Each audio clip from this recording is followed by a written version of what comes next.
I'm going to then talk about the interactive case. So here we are. The answer is coming, and something is known about the interactive case. Let me just very quickly repeat this. So where we almost all start our teaching of the crypto course is Alice and Bob, they want to exchange a key. What we often don't say in the basic crypto course is that it's not just Alice and Bob out there. There are lots of people out there. So, and this is a problem because we have lots of security proofs that work very well for 2 people, but when you mix in lots of people, we get lots of trouble, as we shall see. Let's just remind ourselves, what are the properties of key exchange? What is the adversary allowed to do? So the adversary, first of all, he directs everyone, because we're trying to give the adversary as much power as possible, and to get as much power as possible, well, we have to allow him to do everything that could conceivably give him an advantage without making his work too easy. Without these trivial queries that we talked about in the previous session. So he directs every honest user, he can inspect keys, and then he gets the real key, or he can test keys, and this is the real or random query. That's where he earns his money, so to speak. He controls the network, of course, and he can also adaptively corrupt users, and this is what really causes trouble for us. Also, let's just remind ourselves what our goal is. Well, we want authenticated key exchange. And I've tried to render it into English, and some of you can probably find some corner cases where this is wrong. Never mind.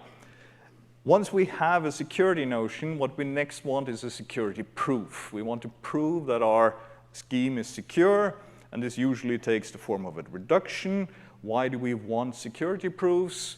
And there are, well, we had this slide in the previous talk too. The first mathematical answer is why not? It's interesting.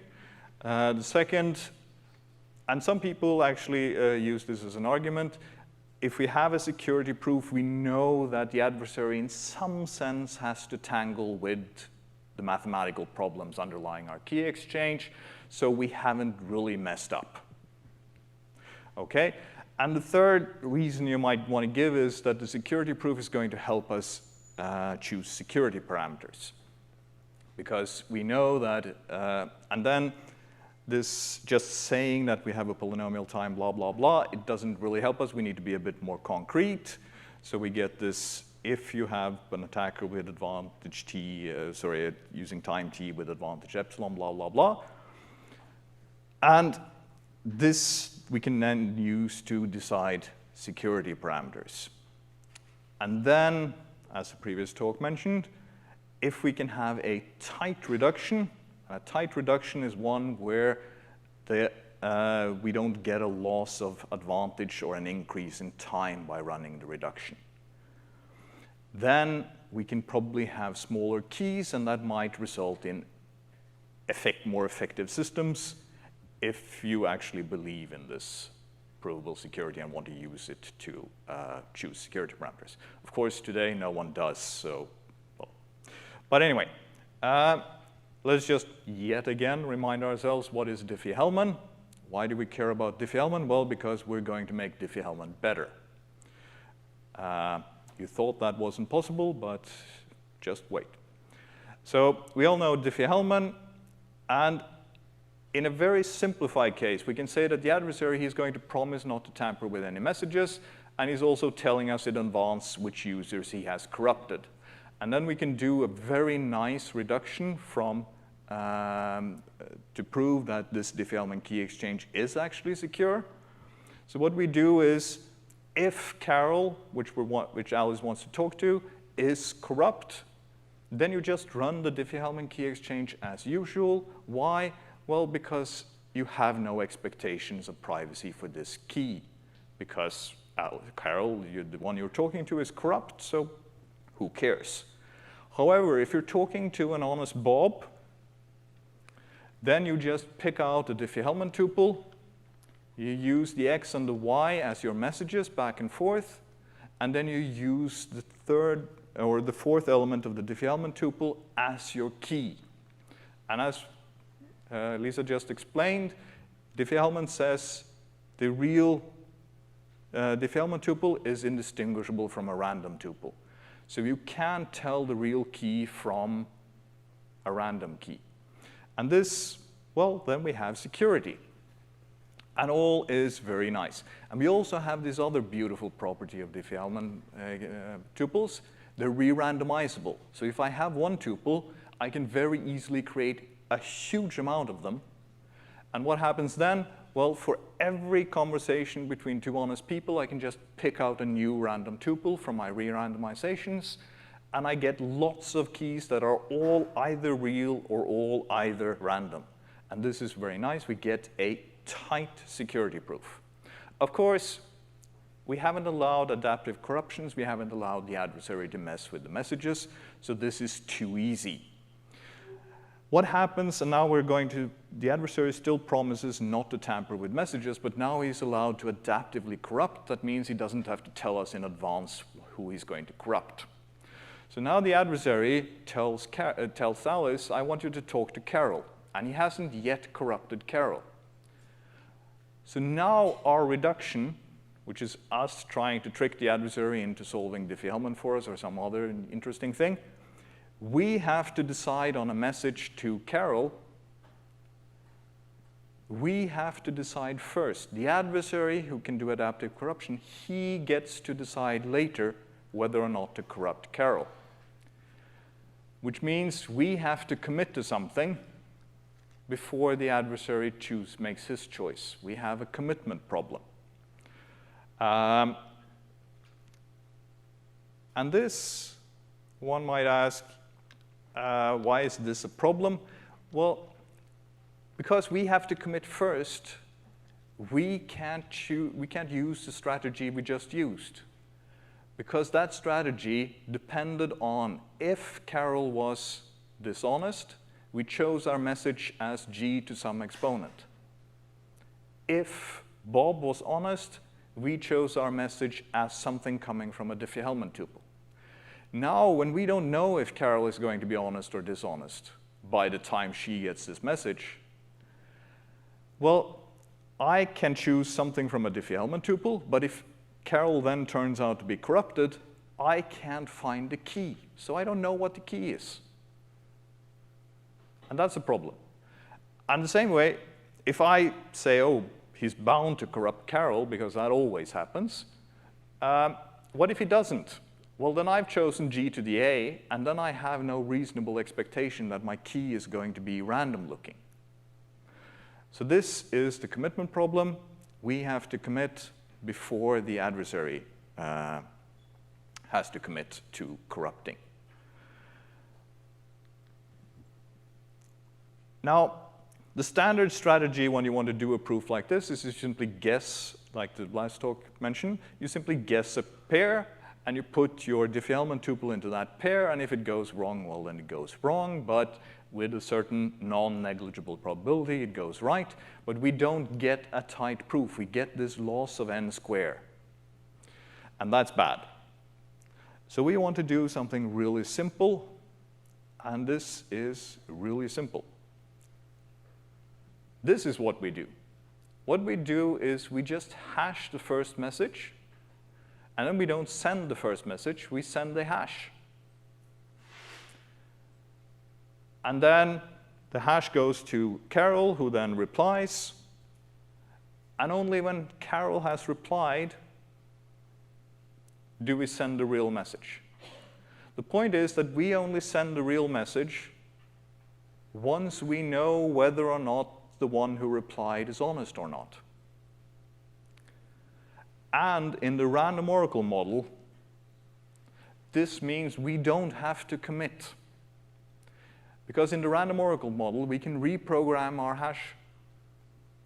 So we don't have to choose the message. We just have to choose the hash value. And once we know what we want the hash value to be, then we can just reprogram the hash oracle. And in this way, we get a beautiful, tight little reduction. And that's kind of nice.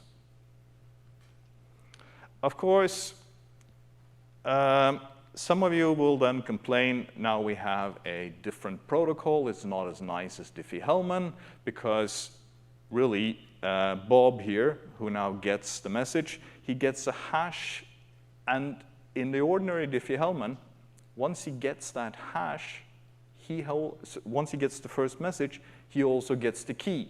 But in our protocol, he doesn't get the key. He has to first send his message back, and then he has to wait until the message from Alice arrives, and only then is he able to compute his key. So there is an increased latency for Bob. There's also a bit of extra things you have to transfer back and forth.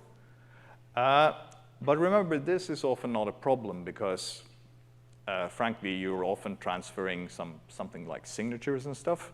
So very often, Diffie-Hellman ends up being a 3-move protocol anyway. The thing is, and this is kind of nice, if you actually look at what's the likely result of using Diffie-Hellman, if you use a small-scale system, then you're likely to actually bump your curve that you're going to use for Diffie-Hellman up a size. And if you use a really large system, you might have to bump it up really large to get the same security level. And then our nice little forget the sign thing, that's a bug in the slides. Our nice little hash, yes, it does cost us some things, but it gives us really better performance. And this is where tight security proofs might actually do some good. OK, you might quibble with the choice of curves, blah, blah, blah, but the idea is essentially correct. But obviously, I was still working in a model where the adversary had promised me not to tamper with my messages, and that's not actually realistic. So if he doesn't keep that promise, my protocol obviously fails. It falls to exactly the same man-in-the-middle attack as ordinary Diffie-Hellman, so we're nowhere. The natural answer is to use signed Diffie-Hellman. The problem we now run into is, of course, that if we just throw any old signature scheme at this protocol, we no longer have a tight security proof, because any old signature scheme doesn't have a tight security proof. What do I mean by tight security proof for signature schemes? Well, first of all, for ordinary signatures, the signature game that we're all used to, that we learn in basic cryptography, well, it only considers a single key. And to see why we get non-tight if we want to consider many keys, consider, for instance, RSA signatures. Well, every one of the users are going to have their own RSA modulus. That's kind of how RSA signatures work. And which one are you going to get the adversary to factor? Well, you get at least a 1 over n. And in this interactive key exchange, where we actually have to guess both parties who might be corrupted, we get n² security loss. When we have to move to a situation where not only do we have many keys, but we also have adaptive corruptions. So we're going to have to do something with signatures as well.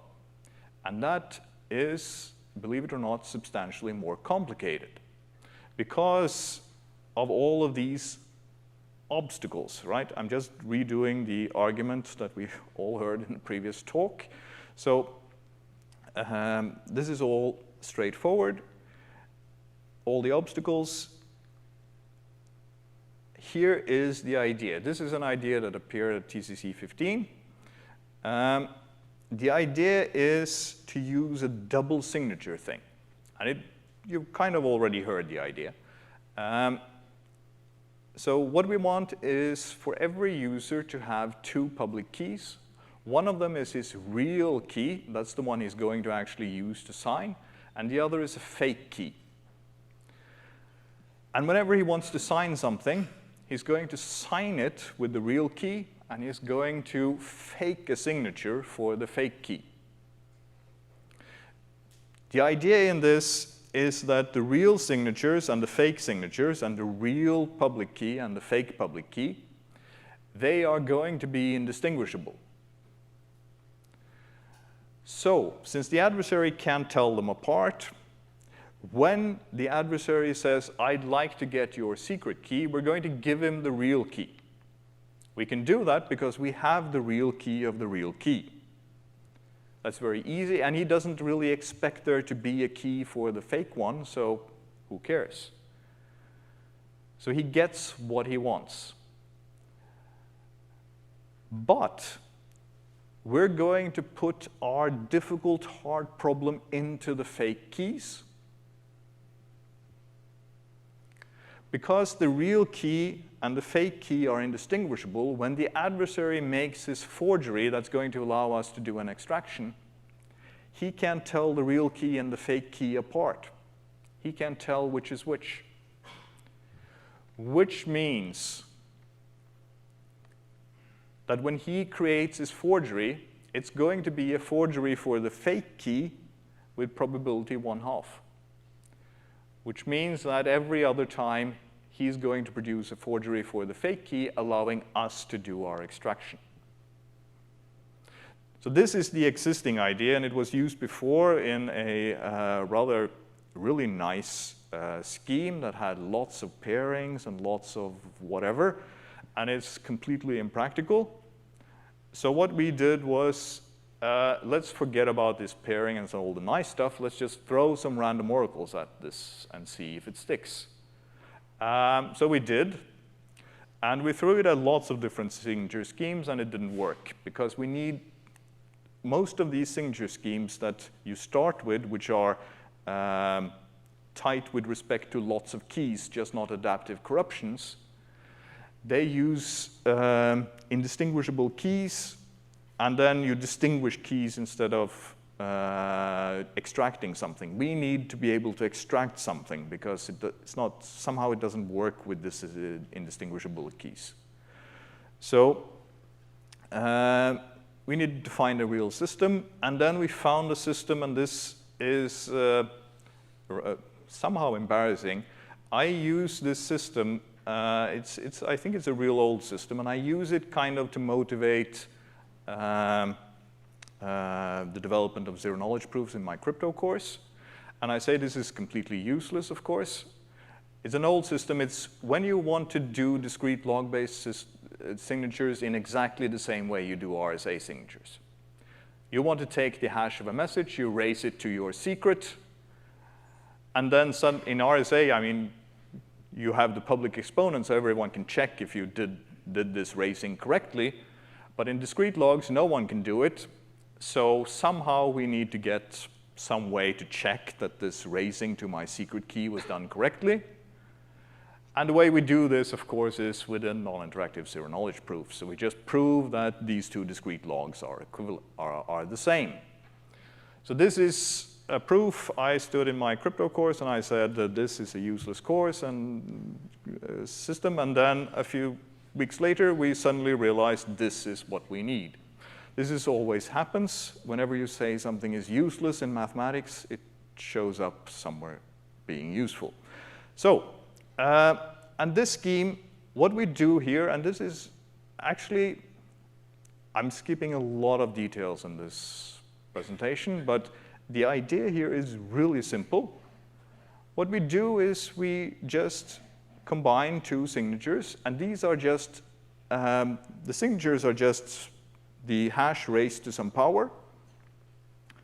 And then there is an equality of D-log proof. And we just combine those proofs using the standard OR proof techniques that were developed in the 90s. These really old techniques that still work really well. So whenever you want to do this, you raise the real thing, the hash into your real key, and then you just choose a random element for the fake signature. And then you fake an equality of D-log proof for the fake signature. And then you hash and do your fiat-shamir and blah, blah, blah. And then you connect this, and then you do the real proof for the real signature keys, where you know the discrete logs are equal, and you can do this equality proof. And of course, there are some details that you need to get right here, but this is essentially the idea. Throw random oracles at it, and it works. We get a proof with tight security. Of course, this scheme, well, we can't give a tight proof that we have strongly unforgeable signatures, so we only get existentially unforgeable, and this gives us problems when we go back and put those signatures in the key exchange, so we get lots of problems there as well. So everything is cascading into problems, but the end result is we get a really nice, tight, authenticated key exchange, and we get this nice signature scheme. Of course, those of you who know what these proofs are and can count exponentiations, you have by now counted fairly high. You have counted almost as high as I have seconds left, so let's go. So if you look at some performance, we do not get the same really good performance here, but still, as the first thing you might even think about implementing, this is quite good. We are competitive, reasonably. And of course, there might be other applications where a signature scheme with a tight security proof gives you a much bigger advantage. Okay, so let me just reiterate. We have our first really practical, tightly secure signature scheme. We have a first practical, tightly secure authenticated key exchange. And if you go to really large-scale deployments, this is going to be more effective. I should also say, in fairness, these numbers where I didn't come off so well, I really gave this signed Diffie-Hellman every advantage because I used elliptic curve DSA, which doesn't really have a security proof. So it got something for free there. You should really, because the signature schemes that are as fast as elliptic curve DSA, they typically have very non-tight reductions, not just in the number of users, but also in the number of Oracle queries. So the numbers might be actually a lot worse. And if you move to these schemes that are tight otherwise, well, then you get more exponentiations. So I show off. Yep. Our results are better, really, than we showed off. So we were really modest here. All right. Questions? Thanks.